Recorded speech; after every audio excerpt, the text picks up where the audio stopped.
Hey everyone, welcome back to English Fluent Talks, the podcast that helps you sound more natural in English while having fun. That's right. I'm Hope, and this is Mark, and today we're talking about something everyone loves, travel. Exactly.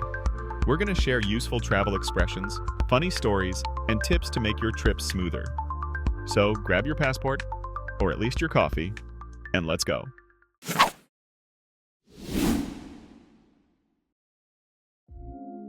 All right, Mark, let's start with some must-know travel expressions. What's one phrase you always use when traveling? Oh, definitely. Like, where's the nearest ATM? Or where's the nearest coffee shop?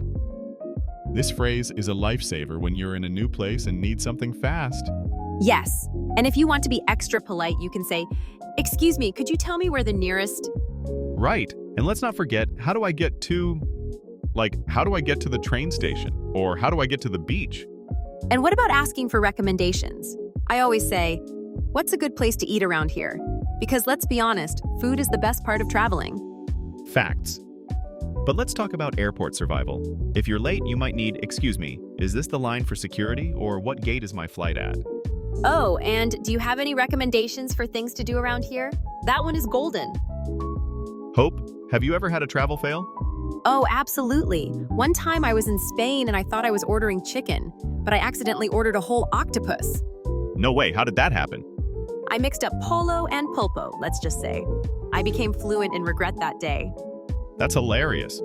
But honestly, learning a few basic words in the local language can save you from surprises like that. 100%. And speaking of surprises, I once almost missed a flight because I didn't know the difference between AM and PM. Rookie mistake. Oh man, time zones can be so confusing. Always double check your flight times, people. For real. Also, take a photo of your hotel address because trying to describe it to a taxi driver in another language is a nightmare. Oh, that's a good one. And let's not forget the classic lost luggage situation. I once had to wear the same clothes for 2 days because my bag decided to take a separate vacation. Always pack a change of clothes in your carry-on, people. You never know. Now let's talk about cultural differences. Hope, what's something that surprised you when traveling? Oh, in Japan, it's considered rude to talk loudly on public transport. Meanwhile, in some places like Italy, people are super expressive and loud. That's true. And in some countries, tipping is expected, while in others, it's not a thing at all. Yes, in the US, tipping is a big deal. But in Japan, leaving a tip can actually be considered rude. And what about hand gestures? Some signs that are friendly in one country can be offensive in another. Always good to check before using them. Absolutely. Another tip, adapt to local customs. If people take their shoes off before entering a house, do the same. Speaking of Japan, didn't you have a funny experience there? Oh my gosh. Yes. So I was in Tokyo, and I wanted to try one of those high-tech toilets they have, with all the buttons, but I didn't know what the buttons meant. So I pressed one, and suddenly, a jet of water shot up, hit me in the face, and I screamed so loud that someone knocked on the door to check if I was okay.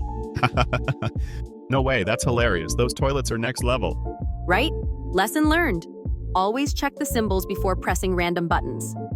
All right, now let's give our listeners some rapid-fire travel tips. Okay, number 1, pack light. You don't need 7 pairs of shoes for a 3-day trip. Facts. Number 2, learn a few local phrases. Even just hello, thank you, and how much is this can go a long way. Number 3, always carry a power bank. You don't want to be lost with a dead phone. And number 4, be flexible.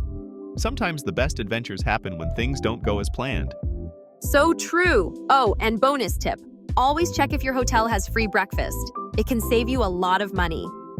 Another one, make copies of your important documents. Passport, tickets, insurance. You never know when you'll need them. Oh, and if you want to save money, use public transport instead of taxis. You get to explore more and spend less. Guys, that's a wrap for today's episode. We hope you learned some new expressions and got inspired for your next trip. If you enjoyed this episode, don't forget to subscribe and leave us a review. And let us know, what's your funniest travel story? Yes, send us a message. Thanks for tuning in to English Fluent Talks, and we'll see you next time. Safe travels, everyone. Bye!